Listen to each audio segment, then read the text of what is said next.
Hey guys, welcome back to the channel. I've got one here from historic England, and it is London's hidden subway, the last survivor of the Crystal Palace. So, I haven't seen this video, however, this I have seen before. I think it's been mentioned probably in a couple videos that I've watched on different, you know, train stations and stuff like that throughout England. Um, but I've definitely seen this before. This immediately stood out to me. Um, but I'm excited to learn more about it. I will link this video in the description along with links to Patreon and how you can support the channel here on YouTube. But let's go ahead and get into it. We're standing in the magnificent Crystal Palace subway, which sits in the heart of this incredible 200-acre park. We're really excited about opening up this space to the public.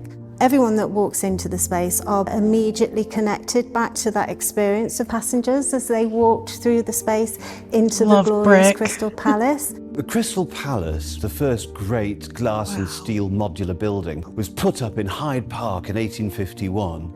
And when it was taken down, the guy who designed it, Joseph Paxton, thought he'd really like to have it up on a longer basis. And so he acquired this land and he created what was probably the world's first theme park, with the Crystal Palace at its head and this marvellous landscape going down and down and down the park through all its many wonderful layers: the Italian terrace, the English landscaped garden, the fantastic dinosaurs and beautiful lakes and so forth.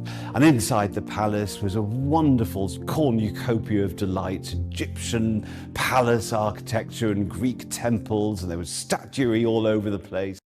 I've never seen any of this before. This is absolutely incredible. So this isn't like, is this still in use? Like, they're showing all these old pictures, and I know the subway, they were talking about getting it set up. So maybe that's where I've seen it from. Have they got it set up and restored at this point? This video is from a little over a year ago.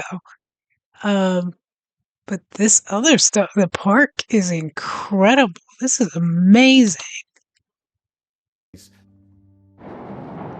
This was built in 1865 to provide a new entrance that took visitors directly into Crystal Palace. And it had to be a grand entrance as well. The palace was all about show and display, and you had an approach to the palace that was sufficiently impressive. And this is what they came up with, and I think they achieved it.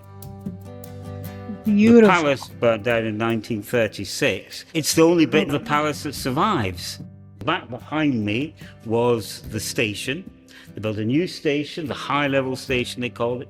It was on the other side of Crystal Palace Parade, this great big old, and you brought the passengers into this grand atrium, and this was a big moment for going into the palace. It was designed.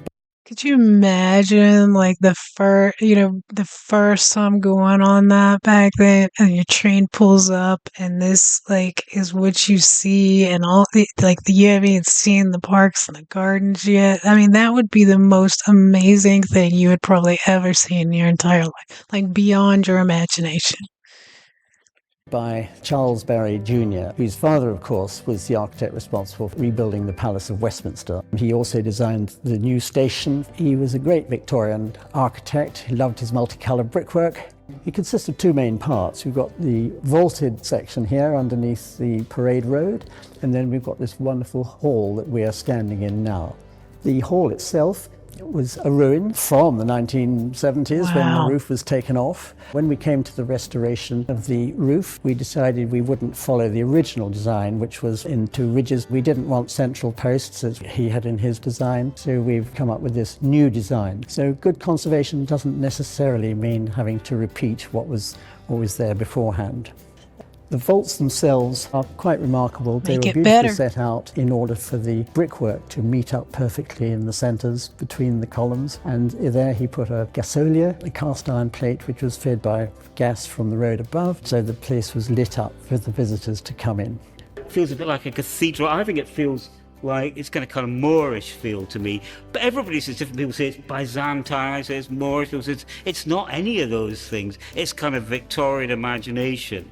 Now, the Gorgeous. station was eventually demolished in 1961, but the subway survived. It collapsed in on itself, walls collapsed, and there was a lot of earth and a lot of dereliction. There was a local sentiment and a local love and a local attachment, and they kept the memory of the subway alive. And it just took the rest of the world a little bit of time to catch up. And so it's a wonderful story about how if you listen to local people and follow their energy, you end up by discovering heritage and then bringing it out of the ground for people to enjoy. So there's a wonderful group called the Friends of Crystal Palace Subway who campaigned and advocated and rattled cages until they managed to get people to listen, and they I love that. Like, people were just constant. I know most of us have probably been somewhere that is typically ruins, but you could see like the bones of what it was, or even you were around to remember what it used to be. You're just like, this needs to be saved. Like, this needs to be brought back. That's awesome that there were enough people that came together.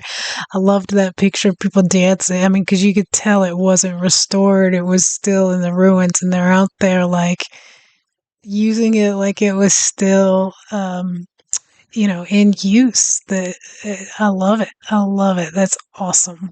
You don't have enough of that here, especially right now. So I love encouraging stories like that, and look at this, like look at what they brought back. Gorgeous.